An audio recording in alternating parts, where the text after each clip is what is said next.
Yes, dear students, this is accountancy class 12.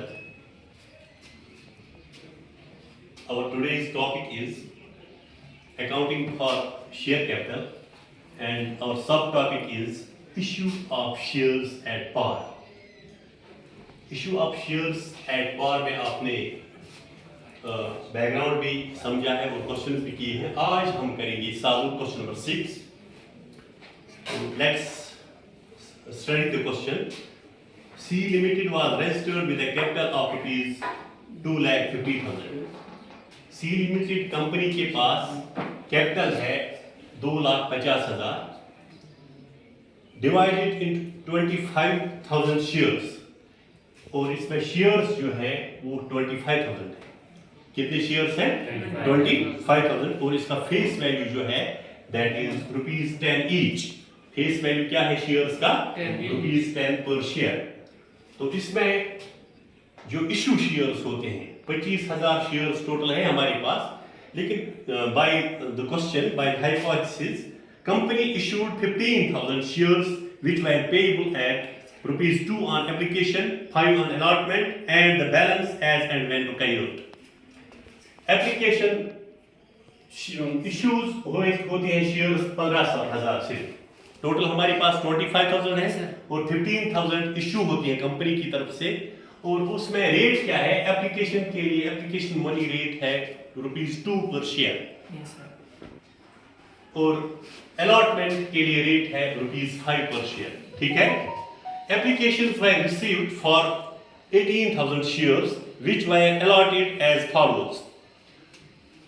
सिर्फ 18,000 applications के लिए एप्लीकेशंस रिसीव हुए हैं. ठीक है.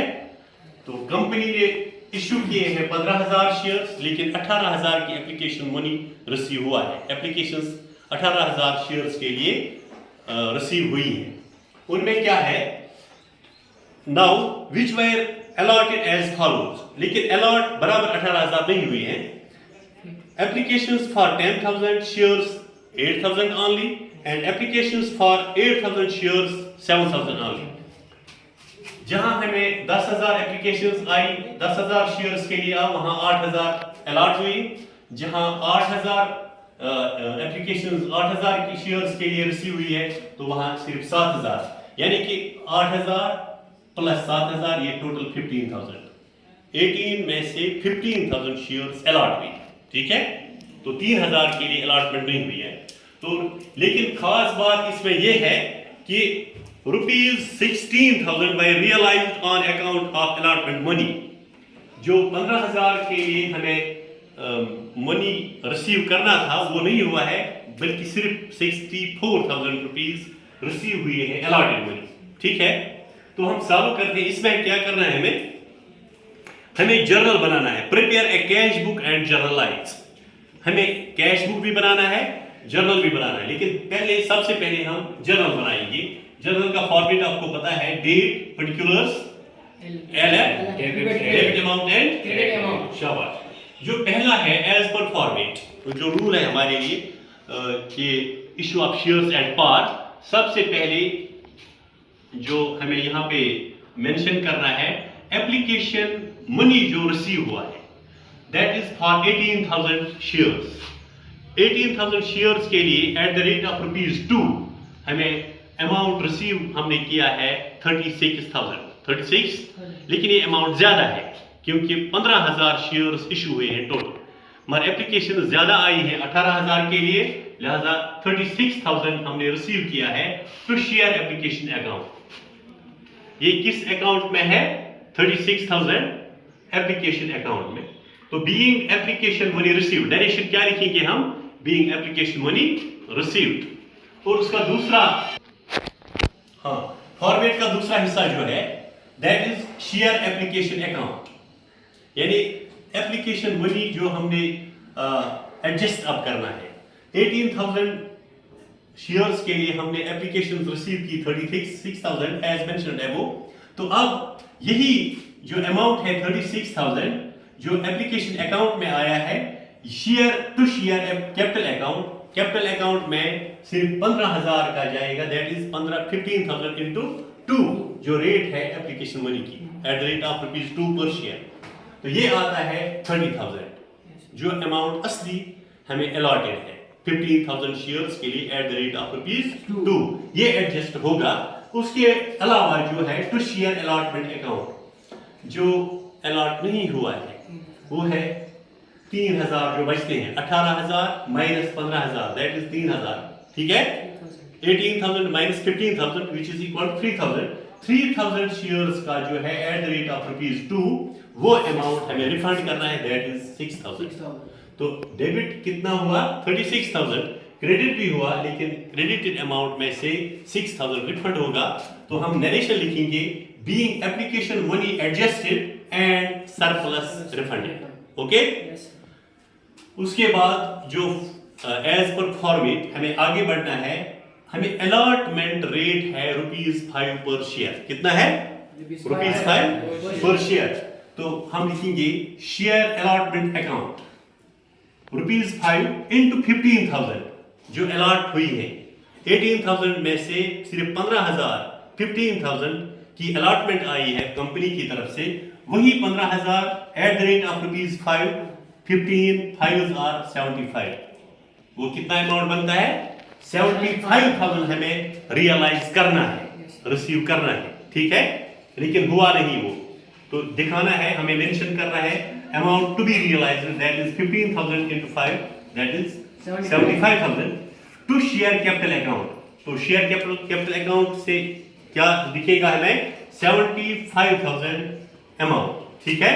तो इसके लिए नरेशन का रूल जो है हमारे being allotment money received due, being allotment money due 75,000 due है ऑन कितना shares, being allotment money due on 15,000 shares @5 पर शेयर, वो बनता है 75,000। लेकिन इसमें सिचुएशन चेंज होती है कि रियलाइज होता है ओनली 64,000। कितना 64,000।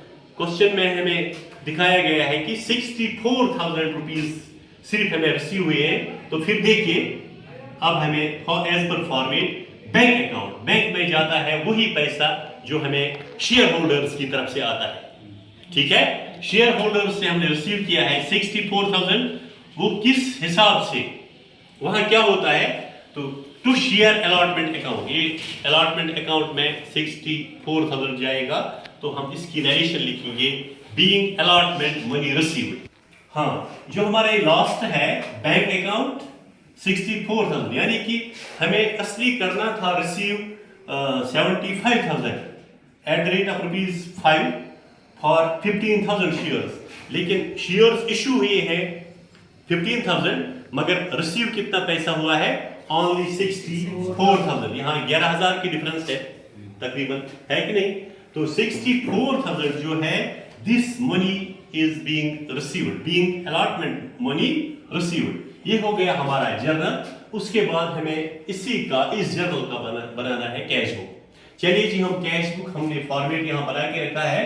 तो कैश बुक के लिए फॉर्मेट असली है date, particulars, LF, voucher number, amount, ठीक है।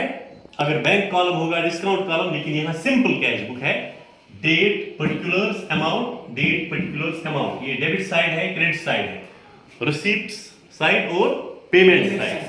तो रिसीप्ट्स में देखेंगे हम टू शेयर एप्लीकेशन अकाउंट। जो एप्लीकेशन अकाउंट में हमें ये देखो 36,000 ये रिसीव हुआ है पहले। एप्लीकेशन मनी कितना रिसीव हुआ है, ये आसिफ कितना 36,000। और अलॉटमेंट अकाउंट कितना हुआ, अलॉटमेंट अकाउंट में 75,000 को आना था लेकिन आया कितना ओनली 64,000। तो ये प्लस इसको होगा 64,000 ये वाला, ठीक है। तो ये दोनों कुल मिला के कितना बना 36 प्लस 64, ये 1 लाख बन गया, हमने रिसीव किया। तो हम यहाँ पेमेंट साइड में क्या दिखाएंगे, किस अकाउंट से, being share by share capital account. यहाँ से लिखना है आपको टू मेंशन करना है, जो रिसीप्ट साइड में और पेमेंट साइड में by share capital account. This 60,000 plus 64,000 ये मैंने यहाँ मेंशन किया है, तो ये बनता है 1 लाख। इस 1 लाख है, इसका भी टोटल 1 लाख और इस साइड का भी ये बैलेंस भी हुआ है, इसको ये कैश बुक है। हाँ, तो ये जो डियर स्टूडेंट्स आपको पता होना चाहिए कि ये हमारा है अकाउंटिंग फॉर शेयर कैपिटल, हमारा यूनिट का नाम है पूरा टॉपिक, और सब टॉपिक जो है वो है issue of shares at par.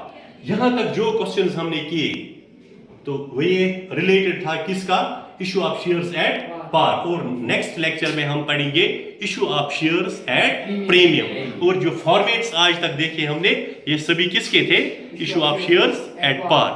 Have a nice day, this is enough for today.